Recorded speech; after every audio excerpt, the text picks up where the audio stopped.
actually kaming hinanda na something special para sa inyo. So, to give a few messages to you, eyes on the screen, gentlemen. Roll VTR.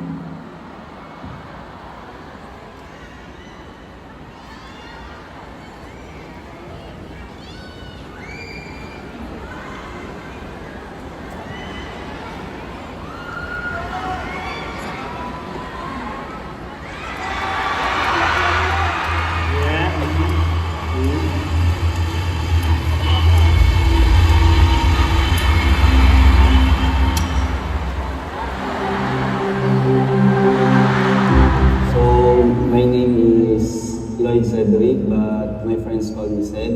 And my lola, my 18 lola also, her name is Erlinda Carlos, or which we call her Lola Linda. I'm Mama CK, known as Mama CK sa fandom na to. Ako po si Margarine, ako po si Mateo Dominic Rin, and big fan din ng SB19. Si Lola Linda, aware na siya sa SB19 way back 2019. Kasama ko si Lola Linda nung concert ng SB19. Doon siya nakamak. Wow, magaling din pala nila.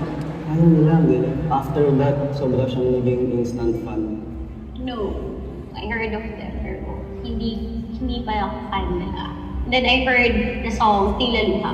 Yun talaga yung tumawag sa akin. Hindi naman ako nag-play sa YouTube at that time. Naka-all lang yung laptop ko. And then tumanog yung Tila Luha. Then nung narinig ko siya, umiyak na ako. Stay lang kami sa bahay. May nagsabi sa amin na ito magaling ito. Mapa-hits kayo. Paulit-ulit po kami. Hanggang sa na-memorize na rin niya. Pag kumakanta ako, kinakanta na rin niya. Kaya siguro na rin siya. Music finds your soul kasi. So yun yung ginawa ng Tila Luha. And then from then on, doon ako naging fan. Simula nung naging fan nila ako, hindi na ako bumitaw. Andito pa rin ako. Ayan na yung mga proofs natin sa tagal na natin sa fan. Why stand SB19? Either you love them because of their looks or you love them because of their music. Kasi yung musika nila, binigyan nila tayo ng hope. Ano sila inspiring sila. Lalo na yung mga kanta nila yung meaning.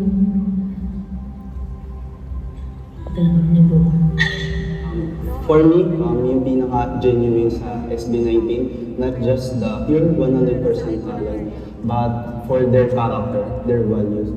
Ang dami kasi nagawa ni SB. Fandom yung ginawa nila, the 18. Sabi ni Pinuno, ating, tayo. Inclusive. Idolo. Dapat talaga sila maging idolo ng bata. Sana hindi sila Everyday streaming. For streaming, everyday na yun. Kasi part of a fan base ako. Everyday talaga. Kahit lumang videos, kahit lumang na yung kanta, ulit-ulit pa rin. Their MVs, mas madalas ko siya nagagawa before matulog. Lalabay. Sila yung naging kalong ko. And ng lola ko, since nung pandemic, sobrang naging colorful ng banding namin ng lola ko. Siguro parang pastime na lang. Kung nakakabikas lang siya ng mga salita, pero hanggang lang siya eh. At saka, tatatatata. 3 years ago, nung nag-debut sila, sumabog din yung problema ng bahay. Pero ngayon may SB19 na ako, may support system na ako. That's how they changed my life a lot. Last week, she was diagnosed to have a brain tumor. Ayong doctor is saver na lang yung last weeks or last months na kabanding namin si Lola. Marami pa talagang plano. Gusto nyo kasi pumunta doon sa concert ng SB19. Thank you din. Naging masaya ang buhay ni Lola Linda.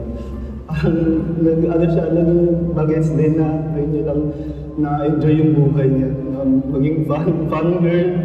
And sobrang mga memories na yung buo na dadalhin ko pang habang buhay.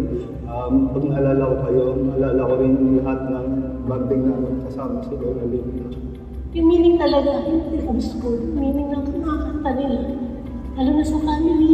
Gano'n nyo, nagkakaumbin, naoperahan sa brain, naoperahan sa heart. Yung mga doctors walang binibigay ng pag-asa sa amin. Wala kami kinapitan kayo. Kasi mag-isip ka sa palaki ng anak ko eh. Yun lang ang nagbibigay ng saya. Siguro lalo na sa akin. Nalulungkot ako pag di ko sila napapanood. Kaya sabi ng mga anak ko, SB na naman pinapanood niya. Message ko sa SB19. SB19, Mahali ma. sobrang proud kami sa inyo. Isa na doon ako at si Lola Linda. Tsaka yung meaningful ng mga kanta pagpatuloy nila. Hindi na kami mawawala. Suportado kayo ng 18, andito kami sa likod ninyo. Kasi kayo rin yung nasa likuran namin. Thank you. Thank you so much. Sana kayo magbago. Mahal namin.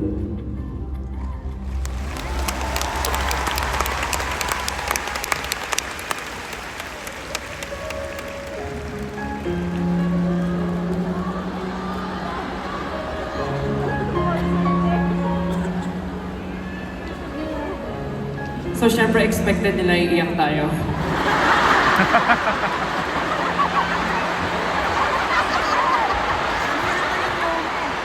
Wait lang. Let me give it to you in 5 minutes.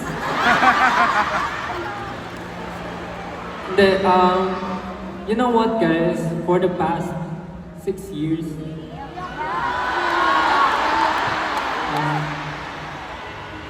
we never imagined na makakatouch kami ng tao, like, deeply. Kasi, deep inside, kami rin naman may sugat, kami rin naman may pinagdadaanan. But, pinukuha lang rin namin yung inspiration sa inyo. But, hearing your stories, parang, somehow, yun na rin yung gamot namin sa sarili namin. Kasi, sa totoo lang, ginagawa namin to para sa sarili namin. And kayo yung bonus doon na nakikita namin na we touch your lives and we get to inspire other people. And now, masasabi ko na finally na nakakatulong na kami sa family namin. Dahil din sa inyo yun. And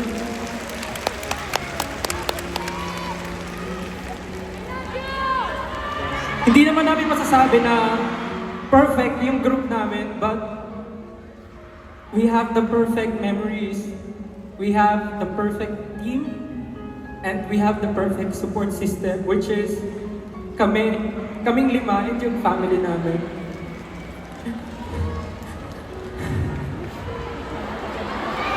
Actually, kanina, abang nagpa-perform kami ng Go Up, medyo emotional ako kasi yung Go Up kasi yung sobrang proud ako sa sarili ko. Eme lang! Hindi, joke lang.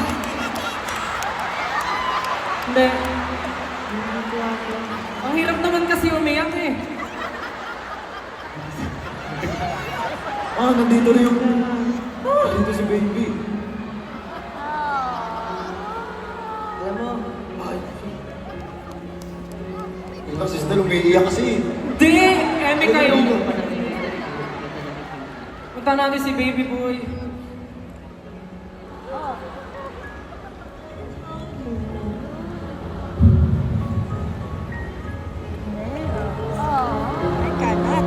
Okay ka lang? Okay lang po siya.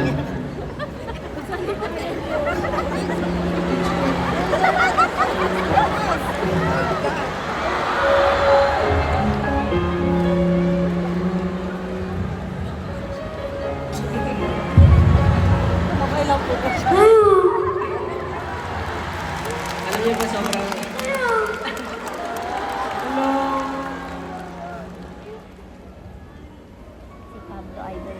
Alam niyo po, it breaks my heart to see, syempre, yung patulad niya po, na bata pa lang, pero marami ng struggles.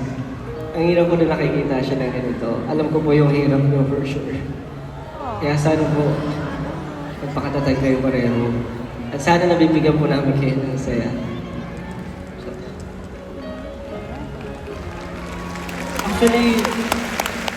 Actually, mahirap yun para sa side ni Mommy to share and to expose baby na makita na parang kung ano yung pinagdadaanan nila as a family na silang dalawa lang nagtutulungan. But Mommy always know that kahit hindi man tayo personally magkakilala, lahat kami dito, we are very proud of you. And thankful kami sa mga kagaya nyo. And of course, kami rin naman may parents kami. But, syempre, yung case nyo po is very different from us. And we know it's very hard for you. But, patuloy po kayong lumalaban. And I'm sure bumabangon po kayo para sa kanya. And actually, seeing him dito po sa concert talagang nakakatuwa. Kasi kahit na, alam niyo po yun, may pinagdadaanan siya. Pero, nakikita po namin na nag-enjoy siya. And masaya kami na naging parte kami ng buhay niya. And nakakatulong po kami somehow sa inyo. Kaya maraming salamat po. Meron po ba kayong gusto sabihin? Salamat po talaga sa yung music niya po, malaking tulong. Hindi niyo lang po alam kung ano nagawa sa buhay namin maglola. Pandemic time. Galing kami sa ospital, kayo lang yung lagi namin pinapanood. Kayo lang yung lagi namin pinakikinggan. Hindi ko alam bakit. Pero gano'n talaga eh. Napili kami sa kanta, pero music lover kasi siya no. Hindi pa siya ganyan, yung normal pa lang siya. Music lover pa siya. Talagang may taste. May taste po itong bata. Salamat po sa inyo talaga, sobra. At mabuhay po kayo ng matagal. Mahal na mahal po namin kayo. Wala pong katumbas na halaga ang binibigay niyo saya sa amin. Maraming salamat, SB19. Sobrang mahal naman po namin kayo. Kung nabibigyan niyo po kami ng inspirasyon, sa totoo lang po, kung nabibigyan niyo po kami at kayo nabibigyan namin ng inspirasyon, mas nabibigyan niyo po ang SB19 ng inspirasyon. Lalo na po, nandito po kayo ngayon at syempre alam ko po napakahirap po itaguyod ng ganito na pareho kayo lumalaban sa araw-araw. Ako hindi ko nga po ma-imagine paano nyo kinakaya. Kaya sobrang salamat po. Salamat na nag-i-stay kayo at lumalaban po kayo. Kayo po talaga lahat. Kahit na nandito sa Araneta, lahat po na sumusuporta sa amin. Kayo po ang dahilan ng aming lakas. Kaya po maraming salamat.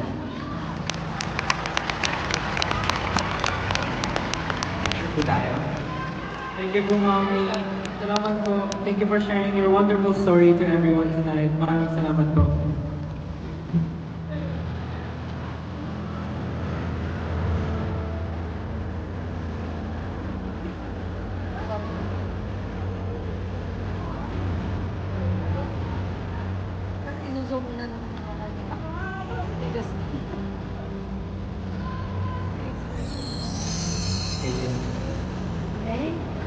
Thank you so much, Mommy.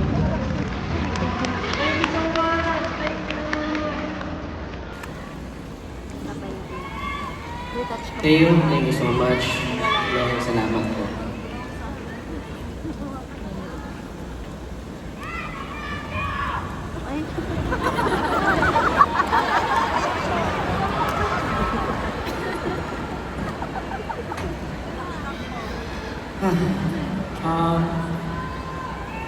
Siyempre, Thank you for the wonderful story, Mommy. But just to wrap up everything, I know some of people might see it as a challenge for them na may klaseng ganon, but others treat it as a blessing. Kasi what I actually felt habang nandun kami, parang kahit si Mami ay may pinagdadaanan, napakaswerte pa rin talaga ng, alam mo yun, nangyayari sa buhay ng bawat tao. Isipin mo, buong buhay niyang maaalagaan yung anak niya. And hindi lahat ng tao may ganong klaseng opportunity or may ganong klaseng chance na maalagaan ng magulang or makasama yung parents nila. And yung ganong klaseng pinagdadaanan ng tao is something na talagang cherish din natin habang lumalaki tayo. But ayun, siyempre sa amin, alam naman namin na mahirap ang ginagawa namin dahil nalalayo talaga kami sa parents namin, sa mga loved ones namin. But ginagawa namin to dahil siyempre may dreams kami for them. Kaya naman, palakpakan natin ulit ang story ni Mommy. At sa lahat ng mga taong napanood natin sa video kanina, maraming salamat po. Thank you for sharing your story to us tonight. And just to give back to everyone, especially to our parents, ang susunod na song po ito, saktong-sakto ay para sa inyo. Sana po magustuhan niyo.